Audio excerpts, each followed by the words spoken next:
광주를 2억대로 산다고? 광주시 미분양 마감 초읽기? 최근 광주시 부동산 관련 기사입니다. 선생님은 광주시 부동산 어떠세요? 혹시 광주는 입주가 많아서 들어가면 물린다 라고 생각하시나요? 실제로 이런 분들이 너무 많습니다. 저 역시도 광주시 집값이 걱정이 되는 상황인데요. 왜냐하면 너무 올랐기 때문입니다. 하지만 최근에 광주시 부동산 데이터 추세를 보신다면 생각이 달라지실 거라고 보는데요. 사실 더 큰 문제는 경기도 광주시의 이상한 흐름이 생각보다 빠르고 묵직하다는 점입니다. 그러면 광주는 관망하시겠다고요? 솔직히 그것보다는 적극적으로 검토해 보시는 걸 추천을 드립니다. 왜냐하면 거시적인 흐름까지 반영하면 여기 광주로 수요가 더 몰릴 수 있기 때문인데, 투자 수요까지 온다면 지금 광주를 잡는 게 수익률이 좋을 수 있습니다. 실제로 화성시도 공급이 많아서 사면 안 된다고 했지만 최근에 수요가 많이 몰려서 거래량이 갑자기 늘어났거든요. 이런 흐름이 분명히 광주에도 보일 수가 있으니까 흐름을 잘 보셔야 하고, 지금 내 집 마련이나 갈아타기 할 단지를 광주에서 보고 계신다면 보고 계신 단지 비교를 꼼꼼하게 하셔야 합니다. 그래서 이번에는 광주시 집값 이야기 준비했습니다. 이 영상을 끝까지 보시면 지금 현재 광주시 집값 움직임과 앞으로의 전망, 이런 상황에 어떻게 하시는 게 선생님께 도움이 되실지, 어떤 단지를 잡는 게 좋은지 아시게 됩니다. 저의 이야기 참고하셔서 좋은 판단하시고 도움이 되신다면 구독도 부탁드립니다.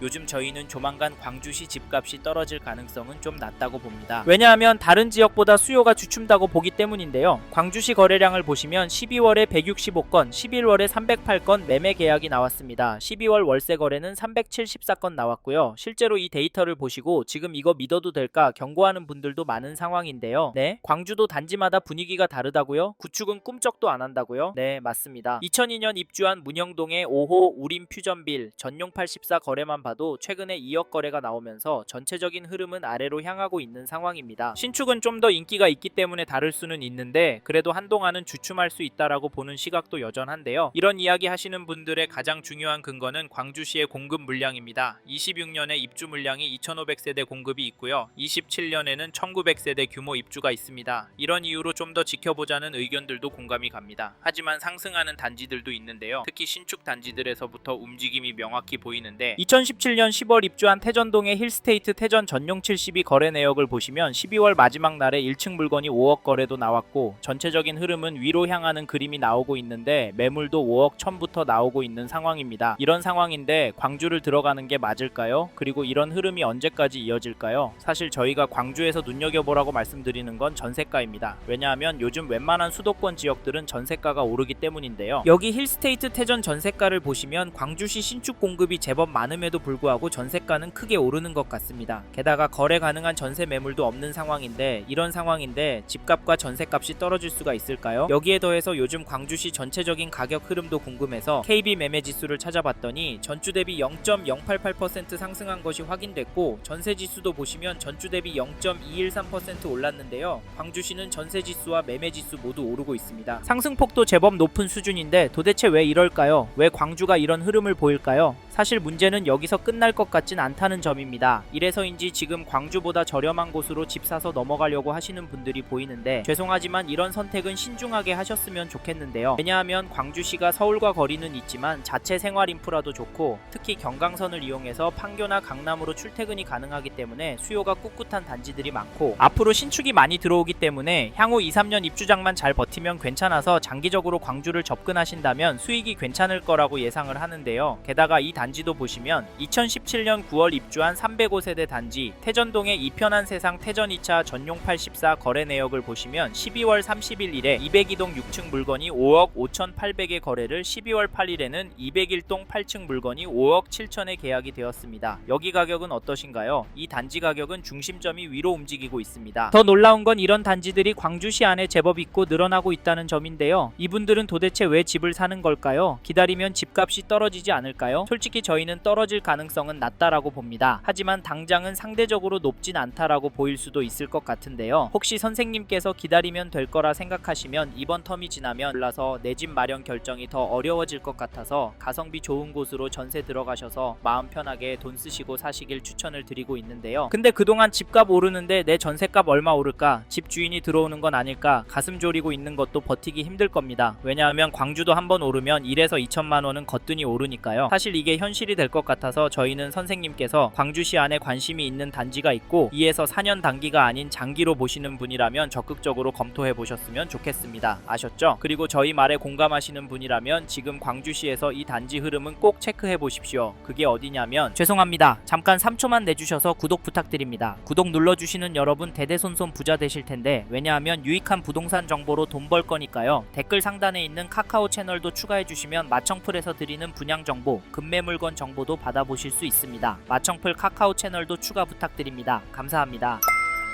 2021년 11월 입주한 역동의 광주역 자연엔자이를 보시면 12월 11일에 전용 84 101동 4층 물건이 7억 6천에 계약이 되었고 12월 4일에는 101동 10층 물건이 8억 3,950 신고가의 도장을 찍었습니다. 저는 하락은 아니라고 보여지는데 선생님은 이 단지 가격 어떻게 보십니까? 사실 가격도 중요하지만 규제가 나왔고 일시적 투자 수요가 소진이 되었음에도 거래는 계속 나오고 있다는 점을 놓치시면 안 되시는데요. 광주시는 물량이 많아서 떨어질 거라고 했지만 멈춤 없이 큰 폭은 아니더라도 상승은 나오고 있습니다. 이게 팩트인데 좀 더 기다리는 게 좋을까요? 아니면 지금 들어가는 게 좋을까요? 사실 저희 채널에서 다뤘던 강남과 분당 영상에서도 보셨듯이 윗동네는 보란듯이 신고가 나오고 있습니다. 이런 상황인데 광주시라고 싸게 내놓을 집주인이 나올까요? 나온다고 해도 팔아서 어디로 갈까요? 경기도권 안에 인기 단지나 상급지로 가려고 할 텐데 이런 곳들은 더 올라서 고민이 많을 겁니다. 그래서 저희는 매도세가 약해질 확률은 낮다고 봐서 여기 광주역 자연엔자이 보시는 분은 적극적으로 움직이길 추천드리고 이 단지 전세가도 살펴보면 12월 27일에 108동 27층 물건이 3억 8천에 거래가 나왔는데요. 전세가격 분포는 하락하는 것처럼 보입니다. 하지만 평균 거래가는 오르고 있는데요. 게다가 전세 매물도 많지 않아서 앞으로 가격이 오를 것 같이 느껴집니다. 현재 등록된 물건이 8개 정도이기 때문인데요. 그럼에도 아직까지는 괜찮다고 보는 건 나오고 있는 물건이 부족한 상황에 비해 가격대가 높지가 않습니다. 4억 6천, 5억 5천 정도의 매물들이 나오고 있는데요. 사실 이 동네 전체적으로 전세 물건 비율이 너무 적고 계속 줄어들고 있는 추세라 걱정까지 드는 상황이긴 합니다만 현재 시점에서 좀 더 집중해서 보셔야 할 건 가격 흐름이거든요. 근데 지금 매물도 적고 거래가도 높게 나오고 있는 상황인데 광주역 자연엔자이가 떨어질 수가 있을까요? 지금 강남 학군지부터 전세 극성수기를 맞고 있는데 이번 겨울 방학 시즌에 얼마나 오를지 가늠이 안 되는 상황에서 강남구가 큰 폭으로 오르면 시간차를 두고 광주시 전세도 결국에 오르니까 지금 광주시에서 전세 구할 생각하고 계신 분이라면 관망하지는 않으셨으면 좋겠습니다. 참고로 매매 호가를 살펴보니 이 단지 매매 물건도 많아 보이진 않는데요. 평균 호가는 최근 거래가보다 높아서 당분간은 거래가 많이 나오긴 힘들 것 같습니다. 하지만 평균가는 올라갈 수 있다고 보는데 이런 상황에서 어떻게 하는 게 좋을까요? 네, 내년부터 떨어질 거라고요? 반토막이 돼야 정상이라고요? 네, 그렇게 생각하실 수 있습니다. 하지만 저희는 조금 다른 입장인데요. 그래서 저희는 광주시에 들어가실 수 있는 분은 단지에 따라서 지금 놓치면 힘들 수 있다고 말씀드리고 현장의 이야기들과 심리를 종합해보면 개인적으로 계속 하락은 어려울 거라고 봅니다. 게다가 거시적인 흐름, 통화량, 인플레이션, 환율, 주택 공급까지 자산이 상승할 거라는 모습을 보이고 있습니다. 그래서 저희는 광주시 아파트가 감당이 되신다면 전세보다는 매매를 더 추천드리고 특히나 인기 단지나 신축 단지 위주로 접근하시면 좋을 것 같다는 의견을 드립니다. 참고로 2개 단지 중에 고민하고 계신다면 전세가가 얼마나 빨리 상승하고 전세 물건이 얼마나 빠르게 소진되는지 보시고 결정하시면 됩니다.